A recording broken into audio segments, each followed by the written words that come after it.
마태복음 22장 1절. 예수께서 다시 비유로 대답하여 가라사대 천국은 마치 자기 아들을 위하여 혼인잔치를 베푼 어떤 임금과 같으니 그 종들을 보내어 그 청한 사람들을 혼인잔치에 오라 하였더니 오기를 싫어하거늘 다시 다른 종들을 보내며 가로되 청한 사람들에게 이르기를 내가 오찬을 준비하되 나의 소와 살찐 짐승을 잡고 모든 것을 갖추었으니 혼인잔치에 오소서 하라 하였더니 저희가 돌아보지도 않고 하나는 자기 밭으로 하나는 자기 상업차로 가고 그 남은 자들은 종들을 잡아 능욕하고 죽이니 임금이 노하여 군대를 보내어 그 살인한 자들을 진멸하고 그 동네를 불사르고 이에 종들에게 이르되 혼인잔치는 예비되었으나 청한 사람들은 합당치 아니하니 사거리 길에 가서 사람을 만나는 대로 혼인잔치에 청하여 오너라 한데 종들이 길에 나가 악한 자나 선한 자나 만나는 대로 데려오니 혼인자리에 손이 가득한지라. 10절까지 봉독했습니다. 이 비유의 말씀은 하나님의 백성에 대한 혼인잔치의 비유의 말씀입니다. 이 비유는 1차적으로 육체의 이스라엘에게 다 응해 지나갔습니다.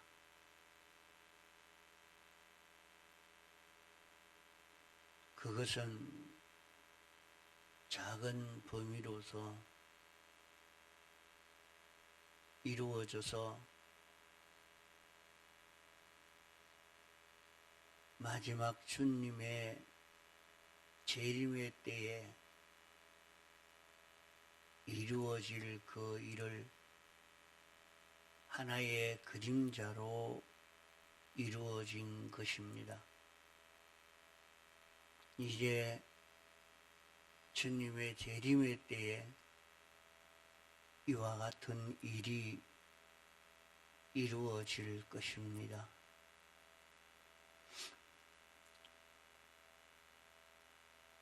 임금이 아들을 위하여 혼인잔치를 베풀었다 하는 이것을 가지고 천국을 비유해서 알려주신 말씀입니다. 그러면 이 혼인잔치는 무엇을 가르치고 있는 것인고 하면 이 세상에 혼인잔치의 그 일을 하나 인용해서 우리 기독자에게 그 깊은 내용을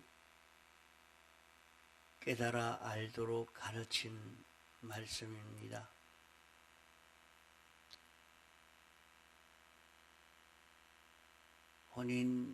혼인잔치의 자리에서 혼인하게 되면 이제 부부는 한 몸이 되는 남편의 것이 다 아내의 것이 되어지고 아내의 것이 다 남편의 것이 되어지는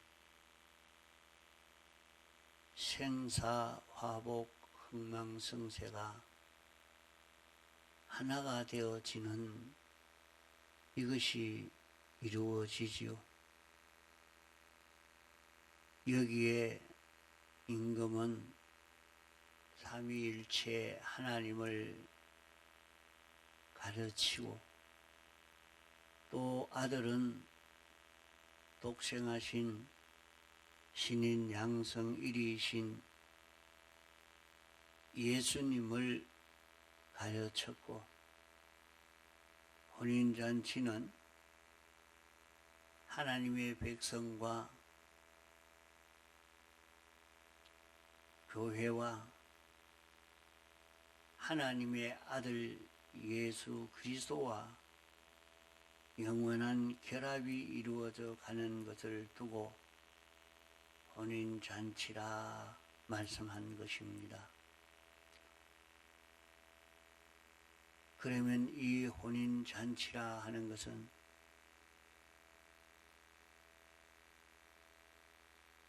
예수 그리스도와 우리 성도가 영원히 한 인격체처럼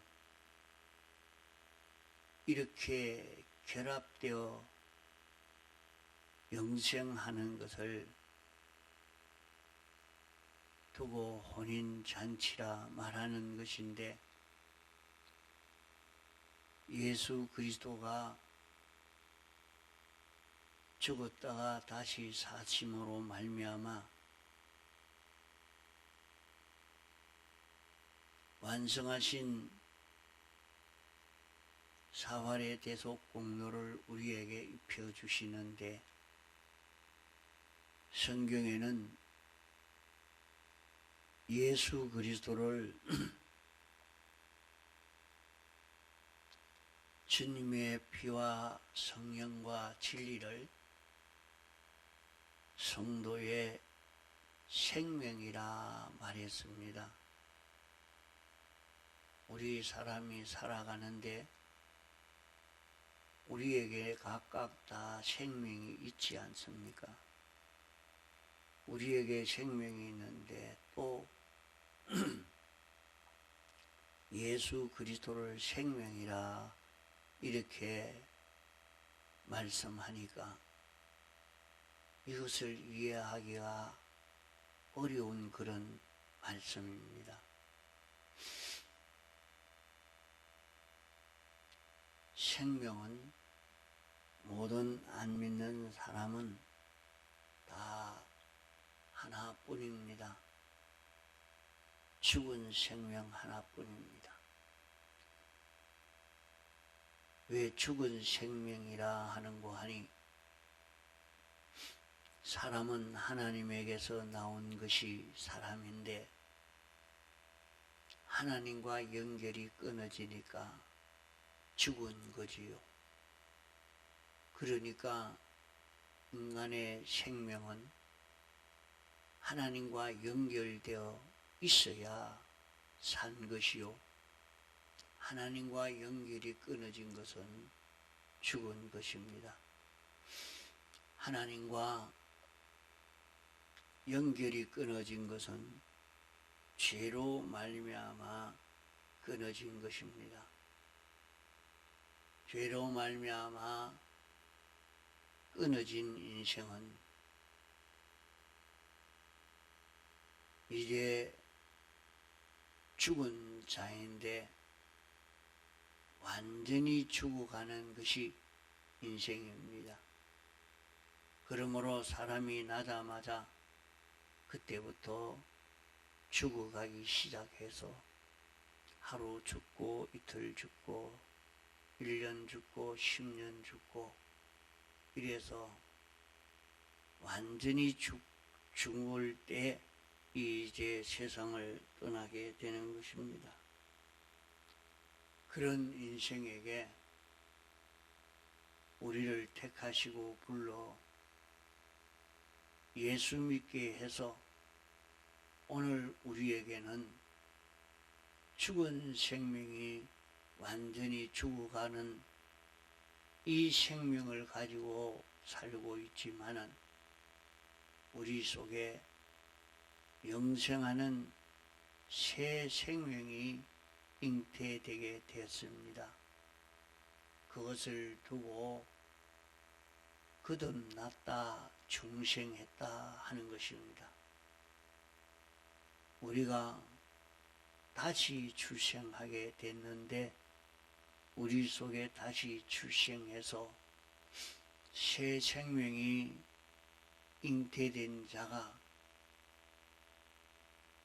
부르심을 받아서 예수 믿는 신앙걸음을 걷게 되는 것입니다. 그러므로 예수 믿는 이 신앙걸음을 걷는 사람은 다 그 속에 영생하는 이 생명이 있습니다. 영생하는 생명이 있다는 말은 영원히 죽지 않는, 영원히 하나님과 연결되어 사는 그 생명의 요소가 우리 속에 심겨졌다 하는 말입니다. 우리 속에 새로 출생되었다는 말입니다. 그러면 이 영생하는 생명이 이제 점점 자라가는 것이 오늘 세상에서의 신앙생활입니다. 그러면 우리가 이 영생하는 생명과 하나가 되면 죽은 생명으로 연결되어서 죽은 생명으로 사는 우리의 심신은 이제 완전히 죽어가는데, 완전히 죽어갈 이 심신이 영생하는 생명과 연결되어지면 살아나게 되는 것입니다. 생명과 연결되는 데서 죽은 것이 살아나고 생명과 끊어지는 데서 완전히 죽는 것입니다. 그러므로 우리는 영생하는 생명이 우리에게 왔고 이제 영생하는 생명으로 살리기만 하면 우리는 영원히 사는데 이 세상도 100년을 살려고 하니까 이제는 나이 많아서 너무 힘도 없고 이제 움직이기도 어렵고 이런데 안 죽고 사니까 사람은 아이고 벌써 죽었으면 좋겠다. 빈말이라도 그렇게 합니다. 그러나 힘들 때는 그렇지만은 그래도 죽기가 싫은 것이 인생이지요. 이런데 우리가 100년 사는 게 아니라 영원히 산다고 하니까 이 영원히 사는 것이 어떻게 될까? 어떻게 되는 세계인가? 여기에 대해서 궁금증이 생길 수밖에 없겠지요.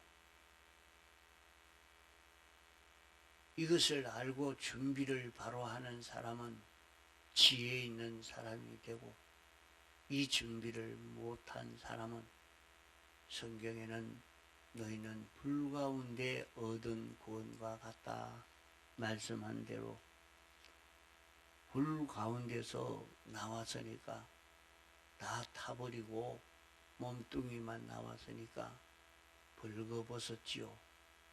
그와 같은 구원이다. 이러니까 내 것은 하나도 없고 나는 내가 설 수 있는 것은 아무것도 없는 무지무능하고 가난한 이 자로 영원히 살게 된다 하는 것입니다. 그러므로 우리가 이것을 알고 세상에 사는 동안 우리는 주님과 하나 되는 영생하는 생명과 하나 되어 사는 여기에 있는 힘을 다 기울여 살아야 합니다. 주님과 내가 하나가 되어서 살면 어떻게 됩니까?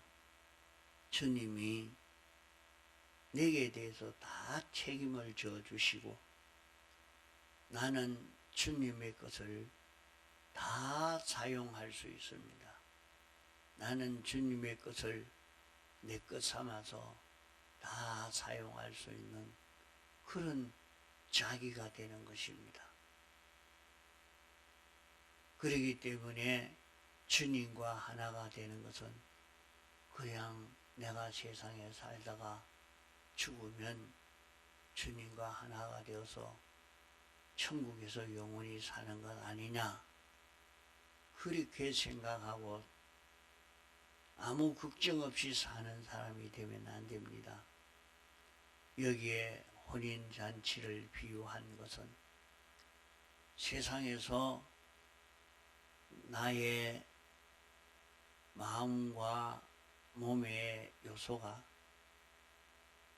영생하는 생명과 하나가 되어야 된다 하는 것입니다. 영생하는 생명과 하나가 된다는 것은 내 모든 심신이 영생하는 생명으로 움직일 수 있는 이런 자기가 되도록 만들어 가야 된다는 말입니다. 그것을 혼인잔치로 비유한 것입니다.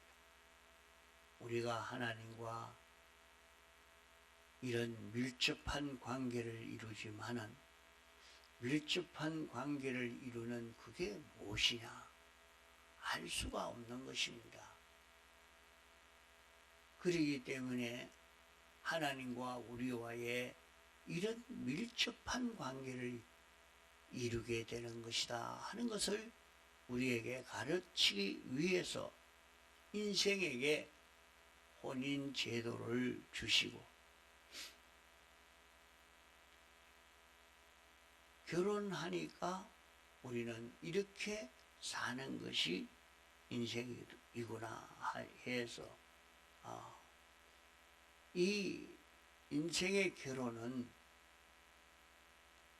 모형적으로 하나님과 우리와의 관계를 우리에게 말할 때에 우리가 이해할 수 있도록 하기 위해서 이 관계를 하나님이 세우시고 혼인이라 하는 이게 뭐냐? 이게 무엇이냐? 그걸 가르치기 위해서 이런 결혼 제도를 주신 것입니다. 그러므로 혼인잔치라 하니까 그것은 신랑과 이제 결혼해서 하나가 되는 것이다. 지금은 이 혼인 제도가 많이 타락되고 변질이 되어서 이 자연 계시로는 참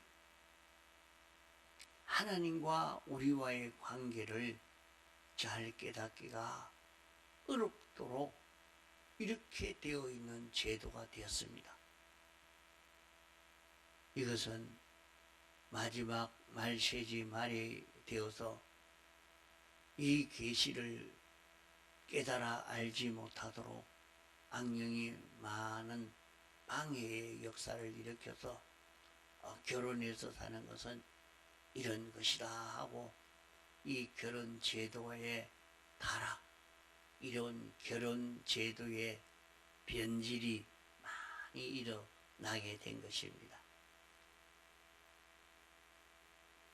그러나 우리는 이 결혼 제도를 성경이 가르쳐 주는 이 결혼 제도로 알고 성경은 이 결혼으로 어떻게 사는 것이 바른 결혼 생활인가 하는 것을 깨달아 가야 합니다. 이래서 결혼 생활도 성경대로의 결혼 생활을 하면서 우리 속에 깊이 느끼는 것을 이게 하나님과 우리와의 관계가 이 관계구나. 여기서 깨달아가야 참 자기가 하나님과 우리와의 관계를 깊이 바로 깨달아갈 수가 있는 것입니다. 하나님과 우리와의 관계는 결혼을 하면 남편의 것이 다 아내의 것이 되고 아내의 것이 다 남편의 것이 됩니다. 그러나 지금 결혼은 남편의 것이 따로 있고 아내의 것이 따로 있죠. 이 완전히 갈라지게 되니까 결혼을 하면 하나 된다 하니까 그게 어떻게 하나가 될 수 있느냐. 그럴 수 없지. 난 내 것 상대방은 따로. 그러니까 결혼해서 살면서 나도 직장 생활하고 아내도 직장 생활하고 둘이 벌면 공동으로 돈을 조금씩 내서 가정 생활하다. 이거 완전히 따로 되어버렸습니다.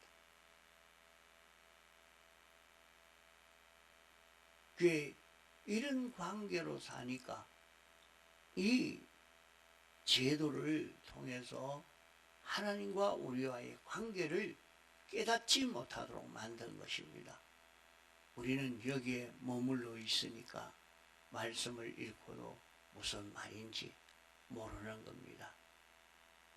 이러니까 모르니까 마지막 때에 이 구원을 이루어가는 것이 참 어려운 것입니다. 그러나 여기에는 이 혼인 제도로 주님이 우리에 대해서 다 책임져 주신다. 혼인이 되면 그러면 그것은 언제나 우리가 세상을 사는데 내가 이런 현실 저런 현실 그 현실은 하나님이 너는 이 세상에서 돈벌이 잘해서 잘 먹고 살아라. 네 욕심대로 네 성질대로 살아서 네 욕심을 이루어가면 그런 재미를 느끼고 살라고 우리를 이런저런 현실에 살게 한 것이 아니고 우리가 만난 그 현실은 하나님과 하나 될 수 있는 기회요. 그 시간이요. 그러므로 요 현실은 돈벌이 하는 현실이 아니고 하나님과 결합을 이루는 기회요. 하나님과 결합을 이룰 수 있는 그 시간이라는 것을 알고 그 시간 하나님과 하나 되는 그 기회를 놓치지 않고 하나님과 하나 되는 이 생활을 할 수 있는 우리가 되어야 합니다. 하나님과 하나만 되면 주님이 내게 대해서 다 책임져 주십니다. 그러나 한 번에 다 책임져 주시는 것 아닙니다. 우리 심씨는 종합체이기 때문에 하나씩 한 지체 당신이 책임져 주는 하나님과 하나 되는 그런 결과를 이룰 수 있는 것입니다. 그러므로 현실마다 심신의 한 지체 한 요소가 주님과 결합을 이루어 가야 합니다. 그 주님과 결합을 이루는 것은 무엇으로 이루어 가느냐? 7가지 요 요소를 우리가 힘입어 살면 답니다. 주님의 사활의 대속 공로를 힘입어서 7가지 자유의 사람으로 살면 여기에서 우리는 얼마든지 주님과 하나 된 심신의 요소가 생겨지게 되는 것입니다. 여기에 있는 힘을 다 기울여 살아서 이 구원을 이루어가는 복 있는 세상 생활이 되도록 해야 하겠습니다. 공손으로 기도하시다가 자유하시겠습니다.